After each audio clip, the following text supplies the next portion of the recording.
l'enregistrement.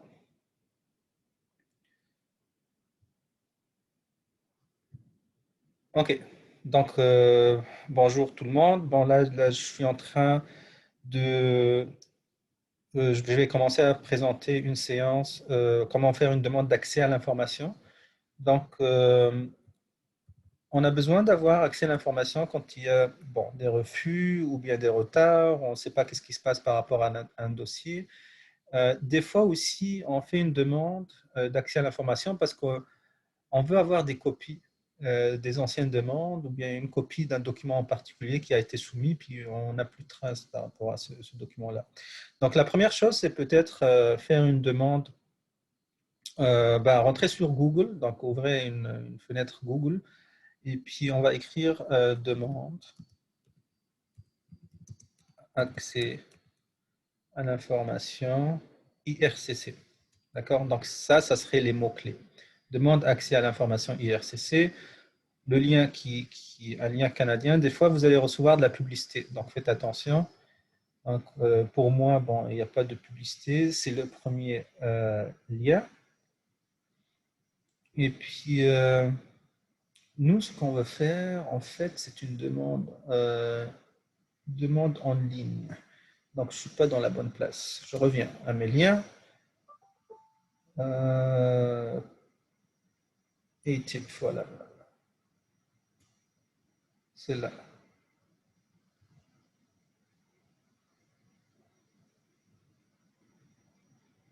Donc, on veut la demande d'accès à l'information à protection des renseignements personnels en ligne. Parce que la demande peut se faire en papier, mais on veut la faire en ligne. Donc, on vous parle des retards, parce que d'habitude, c'est 4 semaines le temps d'avoir une réponse à une demande d'accès à l'information, mais là, ils essayent de donner le service malgré le Covid. Donc, il y a quand même des retards, comme tout le monde. Un petit peu d'informations, de background, et puis on commence. On clique sur le suivant. Une des premières choses qu'on vous demande, c'est, bon, il y a une notion de confidentialité, sur quelle base il vous donne ces accès à l'information. Lisez tout ça. Je déclare que j'ai compris et j'accepte ce qui précède. Et puis, on continue. La première chose, c'est identifier avec quel ministère vous voulez avoir l'accès à votre information personnelle. Donc, on clique ici. Tous les ministères qui sont dans ce service-là, ils sont là. On va chercher Immigration, Réfugiés et Citoyenneté Canada. C'est le ministère qui vous intéresse. Là encore d'autres énoncés d'accès à l'information. Et puis, j'accepte les conditions et je continue. Donc, il y a un formulaire qui a été ouvert ici. Donc, pour pouvoir faire cette demande-là, il faut avoir le statut de citoyen canadien, le statut de résident permanent du Canada, une personne physique ou morale qui est présente au Canada, ou bien aucun de ces choix. Si c'est aucun de ces choix, vous ne pouvez pas faire la demande. Donc, vous allez me dire, moi, je suis, je ne sais pas moi, marocain, je suis française, je suis pas canadien, je ne suis pas au Canada, vous ne pouvez pas le faire. Donc, ça vous prend quelqu'un au Canada pour le faire, un ami, un collègue de la famille qui est physiquement là, qui peut le faire pour vous. Si vous avez de la difficulté, laissez-moi savoir et puis peut-être je pourrais vous référer à un organisme canadien qui vous aiderait. D'accord? Donc, il y a des organismes qui vont le faire pour rien, comme gratuitement ou bien pour peu de frais. Mais juste pour revenir ici, la personne qui fait la demande doit être canadienne ou bien doit être résidente permanente au Canada, ou bien ça doit être même s'il n'est pas canadienne ou résidente, physiquement au Canada, ou bien une société, donc une personne morale. Donc je vais parler comme si c'est moi qui le fais pour vous, d'accord? Donc puis je vais je vais mettre des noms fictifs ici. Donc c'est qui fait la demande? Bon, je vais mettre mon nom. En fait, je vais mettre des noms fictifs. Je vais m'appeler Roger. Voilà. Rudolf, mon nom de famille. Prénom, Ali. Puis là, je mets mon adresse. 1, 2, 3. Ça, c'est le numéro civique. Le nom de la rue principale. Et puis l'entreprise, bon, j'ai pas d'entreprise, si j'en avais. Mon appartement, c'est 25. Ville, Ottawa. Province, Ontario.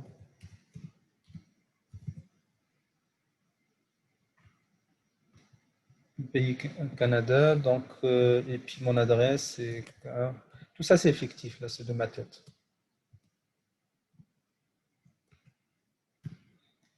Et puis, je mets aussi un numéro de téléphone fictif. Donc, toujours le format, il faut suivre ce qu'ils vous écrivent, donc avec le tiret, 1, 2, 3.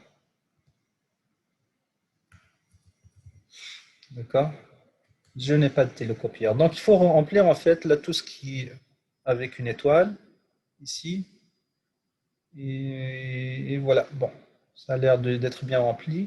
Adresse courriel, c'est très important. Donc, mon nom, c'est quoi déjà? C'est Ali Rudolf at gmail.com. Donc ça, c'est important d'avoir une adresse courriel qui est fiable. C'est là que vous allez recevoir votre information sur l'accès que vous demandez.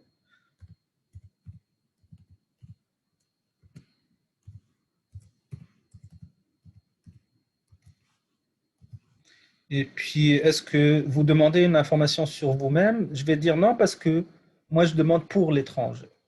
Donc, à moins que vous-même vous soyez ici au Canada, mais en général, c'est quelqu'un qui va devoir le faire pour vous. Donc, je vais dire non. Est-ce que cette information est pour une personne décédée? Non, vous êtes vivant. Et puis là, c'est pour fin statistique. Qui vous êtes? Donc, moi, je ne vais pas trop me casser la tête. Je refuse de m'identifier. Ça ne m'intéresse pas les stats. De quelle façon préférez-vous recevoir les dossiers demandés? Courriel. Parce que si vous demandez par CD, ça va être acheminé par la poste, ça crée des retards. Donc, donc là, on révise. Je pense que tout est bien rempli. Avant de passer à la prochaine étape, comme d'habitude, imprimez cette page, s'il vous plaît. Imprimez en format PDF. Et puis, je fais impression. Et puis, bon, je ne sais pas si vous voyez ce que je vois. Je sauvegarde ça sur mon bureau, la première page. D'accord, ça prend quelques secondes pour enregistrer.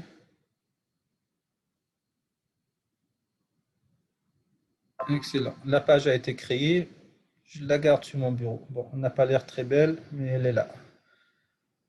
Je continue. Étape suivante. Là, bon, d'autres remarques, d'autres informations. Qu'est-ce que vous voulez obtenir? Bon, ils disent qu'il y a deux services qu'on peut me donner. C'est ou bien la loi sur l'accès à l'information, ou bien la loi sur, comment ils appellent ça déjà? Renseignements sans vertu de loi de protection des renseignements. Il y a deux lois. Bon, ils sont là, les choix. Loi sur la protection des renseignements personnels ou bien loi sur l'accès à l'information. Choisissez le deuxième lien. Et puis, quel genre de dossier voulez-vous? Donc, on a quatre choix. Donc, moi, je veux dossier d'immigration et de citoyenneté. D'accord? Je ne veux pas le reste. C'est ça qui m'intéresse. Bon, une autre fenêtre, bon, en tout cas, d'autres cases s'ouvrent pour moi. Pour quelle personne on demande? Donc ça, c'est l'information du client. C'est l'information de la personne qui a une demande de permis d'études ou bien permis de travail, ou bien c'est la cliente elle-même qui a transigé avec Immigration Canada. Donc, c'est vous. Je vais mettre bon, un autre nom fictif. Donc, je vais mettre Gilbert Jean. Donc, nom de famille, après prénom, date de naissance dans le format qu'ils veulent. Donc, 26 octobre, puis je vais aller, voilà. Encore une fois, tout ça, c'est du fictif. Ça n'existe pas. Ça sort de moi maintenant, de mon imagination. Bon, je vais choisir une date. Bon, ça rentre pas bien. Ok, bon.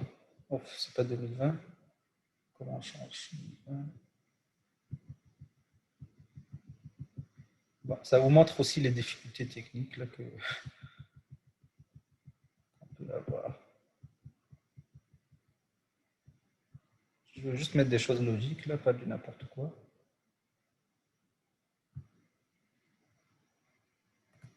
Enter. OK. La date est dedans. Bon. Numéro d'identification client. Donc ça, c'est important de le mettre. Donc vous allez avoir ou bien un numéro à 8 chiffres ou bien un numéro à 10 chiffres. Actuellement, c'est des numéros qui commencent par 11, 1, 2, 3, 4, 5, 6, 7, 8. D'accord? Pseudonyme, il n'y en a pas. Quel type de dossier?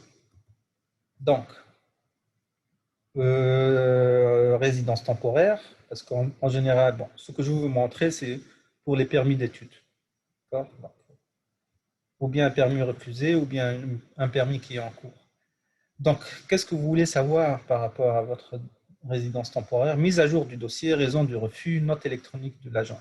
C'est vraiment ça qui m'intéresse, les notes électroniques de l'agent. La demande, les documents et correspondances envoyées. Donc, si jamais vous avez perdu, vous n'avez pas une idée de qu'est-ce que vous avez envoyé, vous voulez savoir qu'est-ce qui est enregistré à votre nom, euh, là, vous demandez le deuxième choix. Mais moi, ce que je demande, c'est toujours le premier. Numéro de dossier, donc, c'est un dossier qui commence par un S pour un permis d'études ou bien W pour un permis de travail, puis il y a des séries de chiffres comme ça. Donc, vous écrivez le numéro de dossier qui se trouve dans votre confirmation de soumission. Donc, cherchez le numéro en S pour votre permis d'études, W pour un permis de travail. Et puis ici, écrivez qu'est-ce que vous voulez savoir. Donc, vous écrivez ce que vous voulez, mais moi, voilà ce que j'écris. Je veux recevoir les notes détaillées. Je ne vais pas me fatiguer avec les accents, mais bon, je ne sais pas comment ça sort de leur côté. De l'agent des visas concernant la demande S 1, 2, 3, 4, 5, 6, 7, 8. Ça, c'est une manière qui a été déposée au bureau des visas de Dakar. Exemple.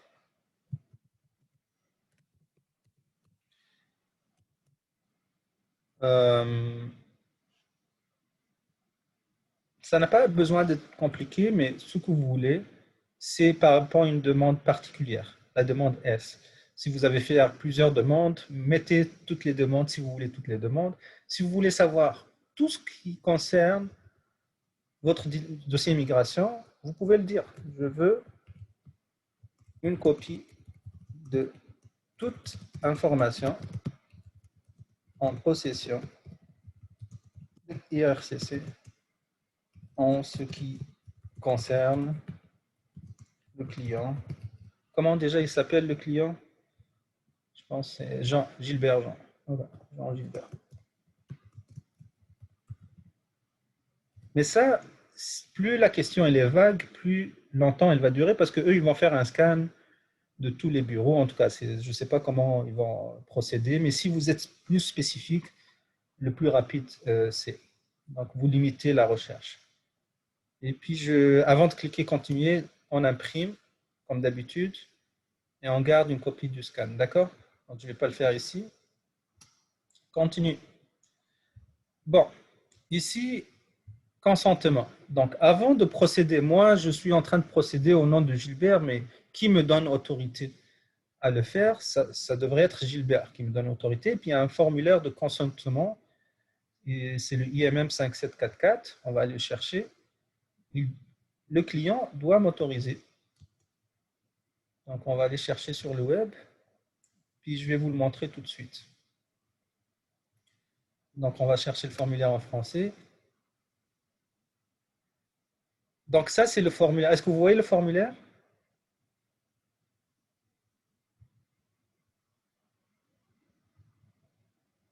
En tout cas, donc le formulaire, il est là.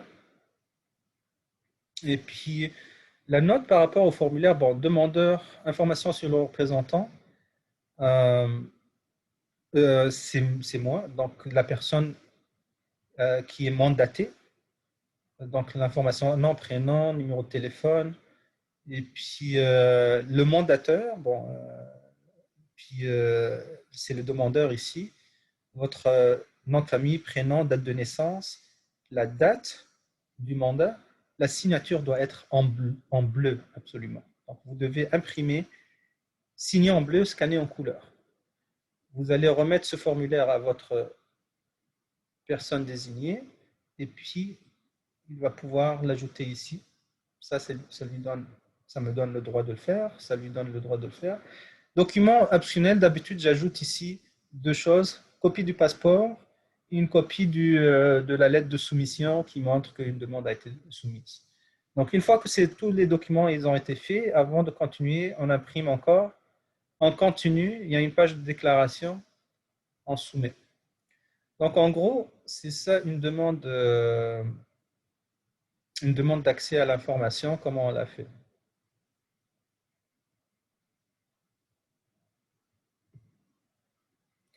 Donc, je pense que je vais arrêter l'enregistrement, puis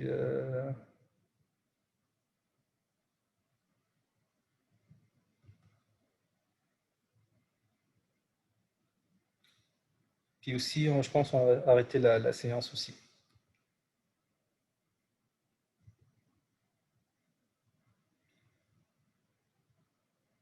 Ok, donc je vous rejoins à la prochaine séance et puis bonne journée.